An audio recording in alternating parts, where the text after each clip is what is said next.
फौज वहां पे क्या क्या कारोबार कर रही है। जो वेनेजुएला की फौज है वो होटल्स चला रही है, वो अपने टीवी चैनल चला रही है, वो अपने बैंक्स चला रही है, वो खुराक का काम भी कर रही है, यानी खुराक जो प्रोवाइड करते हैं लोगों को, जैसे दूध है, मक्खन है, चीज़ें हैं, उनमें भी काम कर रही है। फौज अद्वियात का काम भी कर रही है। फौज जो है वो तिजारत भी कर रही है। दरामदात और बरामदात में फौज का बहुत बड़ा हिस्सा है कारोबार में, और पोर्ट का कारोबार भी फौज कर रही है। अदालती मामलात में फौज को इख्तियारात दिए गए हैं, वो उसके अंदर भी मुदाखलत कर लेते हैं। बिजली की कंपनियां भी वेनेजुएला की फौज चला रही है, उनके पास जो है वो बिजली का कारोबार भी है फौज के पास। रियल स्टेट का कारोबार फौज का बहुत जबरदस्त चमकता है, खासतौर पे जो साहिली इलाके हैं वहां पे बड़े बड़े प्लाटों पे, बड़ी बड़ी बिल्डिंगों पे, बड़े बड़े फ्लैट्स का जो कारोबार है वो फौजी करते हैं, और दुनिया के कई ममालिक के लोगों को वो वहां पे प्रॉपर्टीज बेचते हैं। इसके अलावा जो है वो इमिग्रेशन बिजनेस में भी फौज के लोग जो है वो इन्वॉल्व है। मादनियात का धंधा ये फौज बहुत बड़े पैमाने पे करती है, खासतौर पे जो हीरे निकलते हैं। अब हीरे भी बहुत बड़े पैमाने पे निकलते हैं। मैं आपको बताता हूँ आपको क्या क्या निकलता है वेनेजुएला से, आप हैरान हो जाएंगे।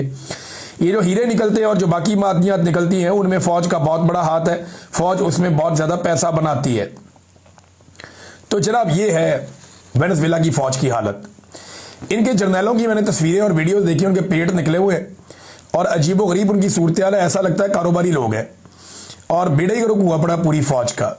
एक प्रोफेशनल फौज को गुज़िश्ता लगभग 12-15 साल में तबाह बर्बाद करके रख दिया।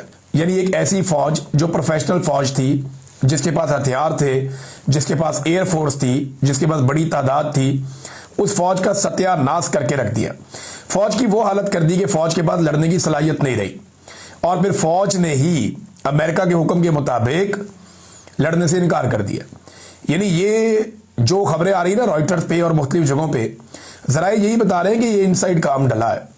फौज ने अमेरिका के साथ लड़ाई की नहीं। आप देखें ना, किसी मुल्क का सदर ही उठा के ले जाए दूसरा मुल्क, और वो मुल्क चुप करके बैठा रहे, और उसका फौजी ये कह रहा हो चलो कोई बात नहीं, और फौज वहां पे अदालत को कहे, और अदालत कहे नायब सदर को कहे चलो तुम सदर बन जाओ, और वो नायब सदर जो खातून है वो हलफ भी उठा लें, तो आप अंदाजा करें ना कि ये फौज के लिए डूब मरने का मुकाम है।